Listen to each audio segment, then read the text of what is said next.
Amy Love, and for this Tuesday tutorial, I am going to be altering one of Gina's book boxes. And this is the medium size one, I believe, and they go together really simply. I mean, they're all, you know, they fit in the grooves. They go together great. So, but I'm actually using the large one, and I already put it together, so I just wanted to give you a quick peek of what it looks like before you put it together. So I put it together already. This is it. And I added some shelves to mine because I'm going to be making a shadow box. And all I did was cut chipboard to fit and glued it in. So that's all that is. That's just chipboard. And I went ahead and added some papers, and they're most of them are Graphic 45, either an Eerie Tale or Rare Oddities. But this one that I love came out of, what is the name of this paper bag? I just bought it, Once Upon a Time. That's what's in there. So that's as far as I've got. I've got the box together, and I made my shelves. And we are going to use a witch out of the Witch's Shape set. I love that witch. She's my favorite witch. And then I'm going to be using this Book of Spells. Okay, you can't really see. Maybe I should move that. There we go. Book of Spells. I'm going to be using at least one of the dragons from the Dragon Shape set. Some hinges from the Hinges set. And one of these candles from the Candlestick set. And I'm going to be using a few of the apothecary jars from the apothecary jar set. Some of them I've already colored just using markers, but I'll show you on this one what I did there. Let me see, is that it? Apothecary jar, hinges, candlestick, Book of Spells, witches, and the book box. Yeah, that's everything. So let's get started.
But I think I'm finally done adding things to the box, but I can't promise anything because it seems like every time I turn around I'm finding something else to put in here. But I'm at a good point where I can share it with you. There's a shadow I'm trying to get rid of, but I think my light's just not in a good place for that.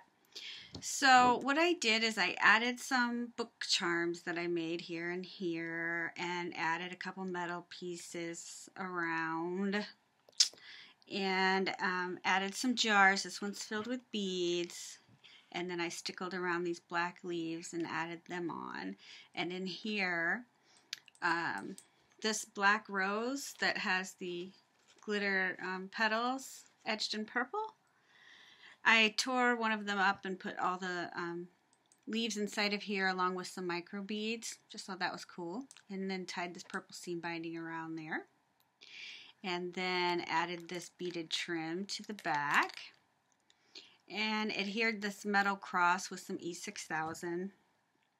And then I sprayed some gauze black with a black spray, so it turned kind of this nasty gray, which was totally creepy and perfect for this. And so it's back there, and my dragon's kind of hiding in the back. Then I added this dome, and inside this dome is some moss and some beads. And then I put another little, what did I put in there? I think there's beads in here. And then I adhered this label to the front. These labels that I printed off the internet. I think it was Pinterest is where I found the labels. And then I've just got a piece of quartz laying in there. I think this is smoky quartz, or it might be amethyst because there's a purple in there. I don't know. My husband found it in the backyard, and how cool is that? So that's going to be sitting right there. And then on the top, I added this key that I got at Michael's. This is one of those. Let's see, I have one. I have another one, don't I? I have another one of those ballerinas. They're like these little, oh yeah, I do right here. These little ballerinas, which I never know what to do with, right? Because that's what she looked like.